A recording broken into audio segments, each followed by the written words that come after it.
여러분 지금까지 저와 함께 태양계를 쭉 둘러봤는데요. 흥미로우셨나요? 그런데 여기서 여행을 끝내기가 너무 아쉬우시죠?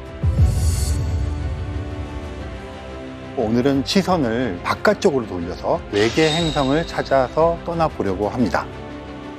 우주 읽어드립니다와 떠나는 태양계 바깥의 광활한 우주를 향해서, 그리고 그 안에 있을지도 모르는 제2의 지구를 찾아서 지금 바로 떠나보겠습니다.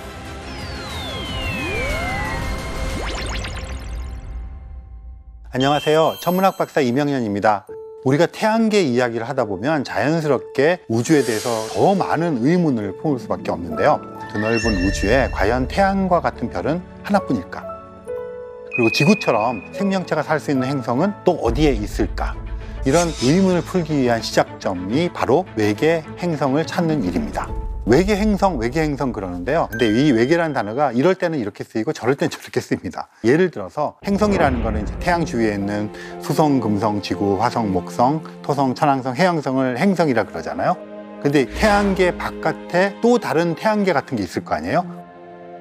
이런 것들을 다른 태양계 또는 항성계 이렇게 부르는데, 다른 태양계에 속해 있거나 또는 별과 별 사이에 막 떠돌아다니는 애들이 있어요. 그런 것들을 외계 행성이라고 부릅니다.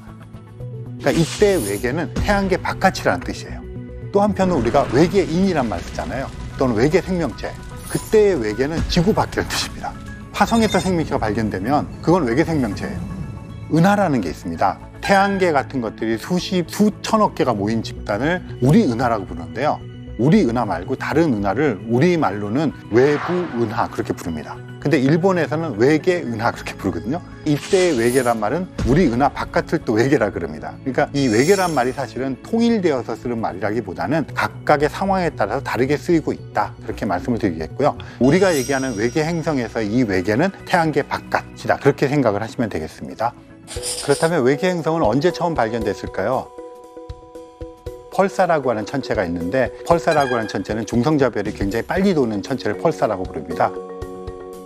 1992년에 거기 펄사 천체 주변에서 행성이 발견이 됩니다. 그래서 그게 공식적으로는 최초로 발견되고 공인된 외계 행성으로 기록이 되어 있습니다. 그런데 이게 펄사라고 하는 천체는 태양 같은 이런 주계열성이라고 부르는 그런 일반적인 천체가 아니어서 그때 행성이 발견되긴 했지만 이건 굉장히 특별한 경우일 거야 라고 생각하는 사람들이 많이 있었어요.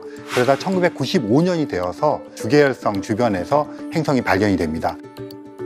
그래서 어떤 사람들은 1995년을 행성 관측 발견의 원점을 삼는 사람들도 있습니다. 그렇게 해서 이제 발견이 되기 시작했고요. 2009년에 케플러 우주 망원경이라고 하는 외계 행성을 관측하고 발견하는 전용 망원경이 생기기 시작하면서 발견되는 외계 행성의 숫자가 기하급수적으로 늘기 시작합니다. 그래서 2023년 2월 기준으로 보면 외계 행성의 숫자가 5,000개가 넘어서 5,307개 정도로 기록이 공식적으로 되어 있는데, 한 행성계에서 1개 이상, 2개, 3개, 4개 이렇게 발견된 게 많이 있거든요. 그래서 행성계로 따지면 3,910개의 행성계가 있고, 그러다 보니까 각양각색의 외계 행성들이 발견이 됩니다. 목성보다 훨씬 커서 우리가 핫주피터라고 부르는 게 있습니다. 뜨거운 목성. 왜냐하면 핫주피터가 위치하는 위치는 마치 수성 같은 위치를 하는 거예요. 그러니까 가까우니까 뜨겁겠죠.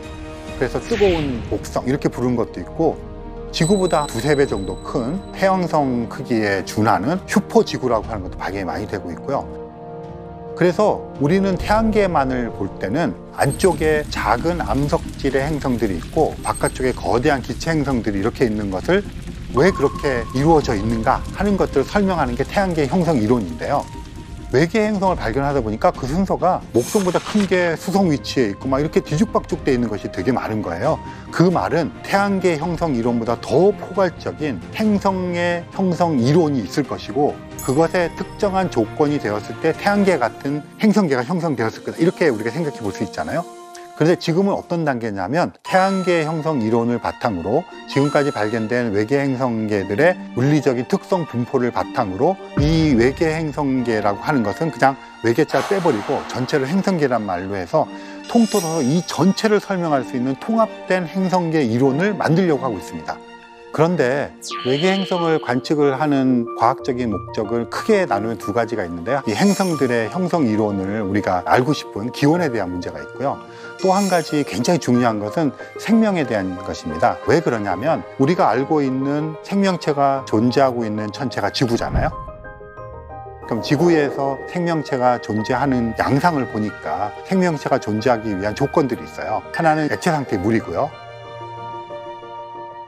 또 에너지가 있어야 되잖아요. 뭐 이런 것들이 생명의 조건이거든요.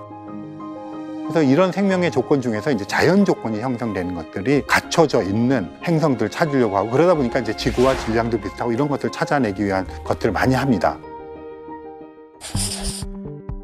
골디락스 존이라고 하는 게 있어요. 사실은 골디락스 존이라는 말을 관용적으로 많이 씁니다만, 저는 골디락스 존이라는 말보다는 거주 가능 지역 또는 서식 가능 지역, 영어로는 해비터블 존, 이 말을 더 쓰는 것이 좋다고 생각하는데, 태양계로 말하자면 수성이나 금성은 너무 뜨거워서 바다가 존재하기 힘들고, 토성하면 너무 추워서 액체 상태의 물이 흐르는 바다가 존재하지 못하는데, 지구 정도 되면 온도가 적절해서 표면에 액체 상태의 물이 존재한다. 이거는 이제 말하자면 지구와 비슷한 행성들 우리가 많이 발견을 했는데, 지구랑 비슷한 행성들 중에서도 해비터블 존, 거주 가능 지역에 속하는 행성들을 직접적으로 찾아보려고 노력합니다. 그리고 실제로 그런 행성 중에서는 거주 가능 지역에 속하는 것들이 굉장히 많이 있는데요. 그래서 이런 것들을 뽑아서 외계 행성 명예의 전당 이렇게도 얘기하기도 하고, 어떤 숫자를 먹였습니다. 예를 들어서 현재 지구와 환경 조건이나 자기별로부터 떨어진 거리라든가 이런 것들이 완벽하게 똑같다. 그럼 1.0입니다. 그런 것들은 어떻게 보면 가장 지구와 가깝고 지구 생명체 같은 생명체가 존재할 수 있는 후보들이다. 그렇게 생각할 수가 있겠죠. 생명체가 거주 가능 지역에 있는 행성을 찾는 것에 이제 초점을 계속 맞추고 있는데요. 이것만을 찾기 위해서 외계 행성 관측하는 것은 아니지만 이게 굉장히 중요한 프로젝트 중에 하나가 됩니다. 트라피스트-1이라고 하는 행성계가 있는데요. 현재 행성이 7개나 속해 있는, 그것도 7개가 대부분이 거주 가능 지역에 근접해 있어요. 너무 흥미로운 거죠. 더군다나 걔네들이 크기가 다 고만고만 지구만 합니다. 그래서 이 트라피스트-1이라고 하는 시스템은 외계 생명체와 관련되어서 우리들에게 굉장히 큰 희망을 주고 있는 그런 행성계가 아닐 수가 없죠. 그래서 많은 사람들의 관측 대상이 되고 있는데, 제임스 웹 우주 망원경을 통해서 관측을 했습니다. 이 망원경은 특별히 적외선 영역을 관측하는 망원경이어서 특성이라든가 이것이 발휘할 수 있는 활동 영역 같은 것들이 유니크하기 때문에 굉장히 많은 기대를 갖고 있고요. 이 제임스 웹 우주 망원경에서 외계 행성에 우리가 기대를 하는 것은, 외계 행성들의 대기가 있는데 거기에 이산화탄소가 있는지 산소가 있는지 수증기가 있는지 이런 것들을 발견하는 것인데, 관측을 해보니까 이렇게 외계 행성의 대기를 정확하게 할 수 있구나. 그래서 앞으로의 제임스 웹 관측을 통해서 생명체의 흔적을 찾는데 큰 도움이 되겠구나 하는 것을 알아낸 게 한쪽에 굉장히 큰 의미가 있고요. 또 한편에서는 그런 결과가 나오면 나올수록 더 애매해지는 것도 많이 있어서 해석의 문제가 개입이 되면서, 정말 우리가 제임스 웹 우주 망원경을 통해서 문제를 해결할 수 있을까 하는 의문을 동시에 갖게 해주는 그런 지금 입장에 놓여서 관측 데이터가 쏟아지고 있는데요. 우리가 예측했거나 이론적으로 토대했던 것들을 벗어나는 예외라고 생각되는 관측들이 엄청나게 발견이 되고 있습니다.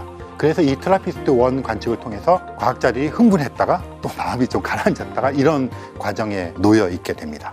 여기서 궁금한 점인데요. 몇 광년씩 떨어져 있는 외계 행성을 어떻게 관측하는 것일까? 몇 광년 떨어진 행성을 관측하는가 하는 것은 한마디로 얘기하기 힘듭니다. 왜냐하면 외계 행성은 어떻습니까? 별 주위에 있는 거잖아요. 그리고 이 별의 빛을 반사를 하는 천체거든요. 그러니까 어두워요.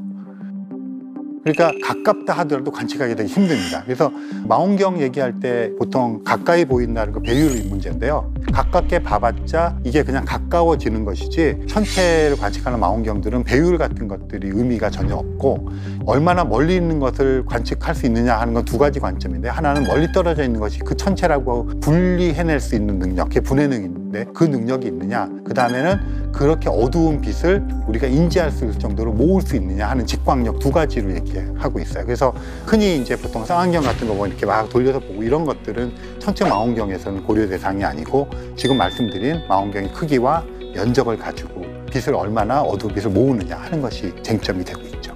근데 실제로 우리가 관측하는 망원경들은 좋은 망원경이기 때문에 더 멀리 있는 외계 행성들도 발견을 하고 있고, 심지어는 다른 은하에 있는 외계 행성을 발견할 수도 있을 것이다. 기술적으로 그런 얘기까지도 하고 있어서 어디까지가 딱 관측의 한계다 이렇게 말을 할 수가 없을 것이라고 생각을 합니다. 태양계 바깥에 있는 외계 행성이 발견된 숫자만도 벌써 5,000개가 넘었습니다. 거기에는 지구랑 비슷한 행성들, 그리고 자기 별에 딱 붙어서 돌고 있는 그런 뜨거운 목성까지 다양한 형태의 행성들이 발견이 되고 있고요.